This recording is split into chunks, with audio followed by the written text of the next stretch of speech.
Hey guys, welcome to At Home Fitness with Coach A, the channel where I, Coach A, attempt to take in-gym quality coaching and workouts and bring them to you guys in your home gym or your garage gym. If you have any questions about the services that we offer, feel free to reach out and be happy to help you guys out. Nutrition, fitness, you name it. So, without further ado, let's get to day number 156 of At Home Fitness with Coach A. It is Tuesday, August 19th, and here's what we have for today.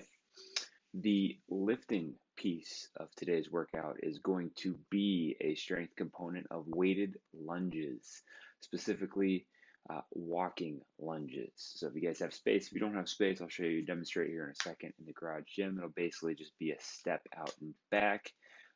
If we only have certain weights and we're not able to extend ourselves out and come back from that lunge, then I'm probably going to stick with the reverse lunge steps. It's a little easier to complete in terms of difficulty of the position.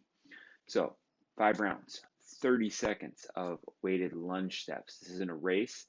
This is for quality. This is for weight. This is for strength. And a minute and a half rest. So all in all, strength piece should take you guys about 10 minutes or so. Give or take a little bit for the warm up, as well as maybe getting some weight in your hands if you guys have more than just a little bit of weight. Now, the second piece today is going to be a workout that is a 12-minute AMRAP. 3 movements, 12 minutes, 10 box jumps, normal height. It's going to be your first one. I want you guys to not rush through these. You'll see why in a second. Second thing is going to be 15 Abmat Sit-ups. Feel free to rush through those all you want. Third thing is going to be a 200-meter run. So coming back into the box jumps on the next round, I want you guys to step down, take a breath, and jump. Step down, take a breath, and jump. Yes, that's going to slow you guys down. That's going to create a different tempo. But that should also allow you to get a little bit more explosiveness, a little bit more extension and power out of your hips. So if you want to make the box a little bit higher than normal to work with that, that's fine with me, as long as we are getting some ups. So second piece, 12-minute AMRAP, 10 box jumps, 15 Abmat sit-ups, and a 200-meter run. Stick around if you guys want to see some demonstration and modifications from the garage.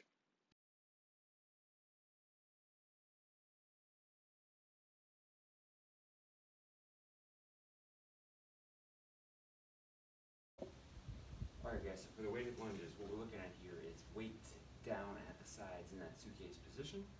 Obviously 2 dumbbells, 1 in each hand, and I want you guys to be able to walk with your lunges for 30 seconds. So I'm going to keep those steps going from one to the next for 30 seconds. Alright, then I'm looking at my minute and a half rest with the goal of reps. Can I get the same reps, round 2, round 3, round 4, round 5, that I did on round 1.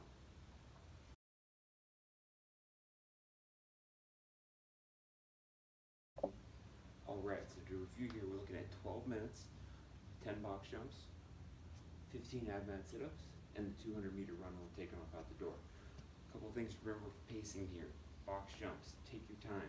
I want you guys to be able to set,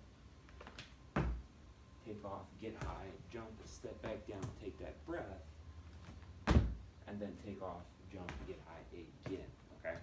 Especially coming back off of the 200-meter run, all those subsequent rounds after the first one, I want you guys to be able to take a breath and really focus on the quality of the jump. Now, Abmat sit-ups. If we remember, there's 2 different ways we can do these.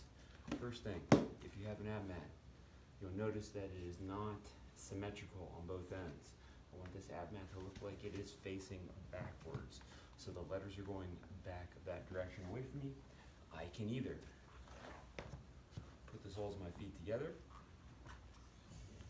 lay back, shoulders, hands to the ground, torso all the way up, hands to the feet, or I can adjust the feet so they are flat on the ground, about hip width.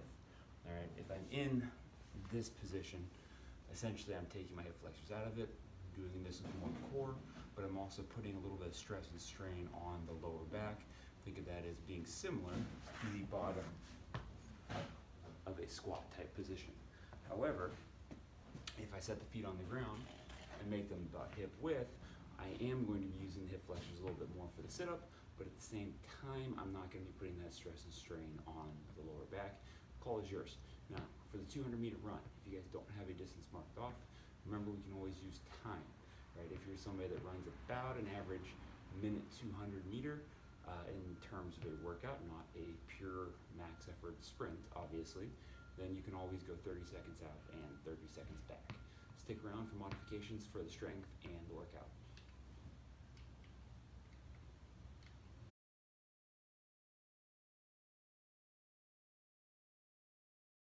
Stay tuned for movement modifications. Alright, so let's discuss the movement modifications first for those weighted lunges. So the primary focus here is to weight the lunges, provide some resistance to it, get a little bit more strength focus in on our lunges today. The secondary focus is to have that weight at our sides so that it is following the hips through the lunge on the same level or the same plane as the hips.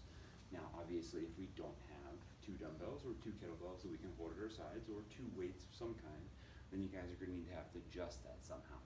If we're looking at a barbell, it doesn't matter to me if it's on the back rack or if it is in the front rack, as long as it is stable and you guys are really able to focus on the quality of the lunge and the weights. Now having said that, the back rack is probably going to be an easier place for that weight to be. So if that's where we're at, that's where we're at. If you guys prefer the front or you want to work on the front, that's fine. Just keep in mind more weight in the frontal plane probably means you're going to have to go a little more forward with your body weight, which means you're probably going to let the knees go and use the quads more. So really hammer that in and focus on that if that's going to be the case. If we are looking at something else, let's say maybe a single dumbbell or a single kettlebell, I don't want you guys to hold that down in the suitcase position, because that's going to prevent us from getting the same stimulus, and it's going to put a lot more work on the core, anti-rotation, anti-movement type stuff. I want you to just pop it up there in the goblet position and go into your lunge steps from there. Yes, that is going to be more core in terms of stability and bracing, but it is not changing and causing us to try and rotate through the movement. We can always take our medicine ball, hug it up. Again, in which case, I want you to make sure you're not stacking it offset. Same reasoning as that dumbbell or kettlebell. If we're looking at a weight vest or a book bag or something along those lines, toss it over the shoulders, toss it on the back, and go from there. Again, we're not trying to create an imbalance in the distribution of weight for the lunge steps. We're trying to get it as close to the center of mass as possible so that we are able to focus on making those lunges heavy and challenging, as opposed to trying to stabilize them and balance. And finally, let's get to the modifications for the workout. So the first one's going to be a box jump. If you guys don't have anything to jump onto, like a box or a bench, then let's try and find something to jump over, meaning something that's maybe a foot high. You can even set up the barbell, do your hop overs back and forth. It could be a small cardboard box, or if nothing else, let's try and get a broad jump in. Maybe a step has usually been my favorite until I was able to get a box. We have concrete steps in front of the house, something along those lines. If you can't jump and you need to have a modification for that, we can always go with step-ups. Let's just try and make those step-ups high. Think knee, belly button if possible, as long as we're not creating an arch in our lower back as we step up, and go from there. Second one's going to be Abmat Sit-up. The only reasons, technically too, that I can think of to modify an Abmat Sit-up would be if we just did a ton of core stuff, in which case we're just absolutely smashed and not able to do it, or if we are pregnant and we're not doing sit-ups because we're pregnant. If the second one is the case, then I want you guys to put yourself in a mountain climber position and do a slow knee to same side elbow. Right knee, right elbow, left knee, left elbow. Obviously we're looking for an even number there. Probably not going to have you guys go to 30s and 15 each side, so let's maybe do 10 each side, 20, feel it out. Remember, when you're training pregnant or postpartum for that matter, what we really have to pay attention to is that heart rate to make sure we're not going to do anything inappropriate. Second thing, we're going back to the first thing, is if we're just trying to avoid our core altogether, I want you guys to still get a closing of the hip while avoiding direct stress on the core.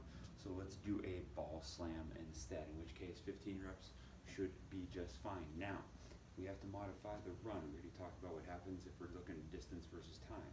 But if we're modifying the movements for the 200-meter run, here is our breakdown. If we are rowing, guys, you have 250, ladies 200. If we are riding an Airdyne, guys, you have 20 calories on the bike, and ladies, you have 14. And if we have a C2 bike, a Concept 2 bike, an erg bike, if you will, we're looking at 400 meters on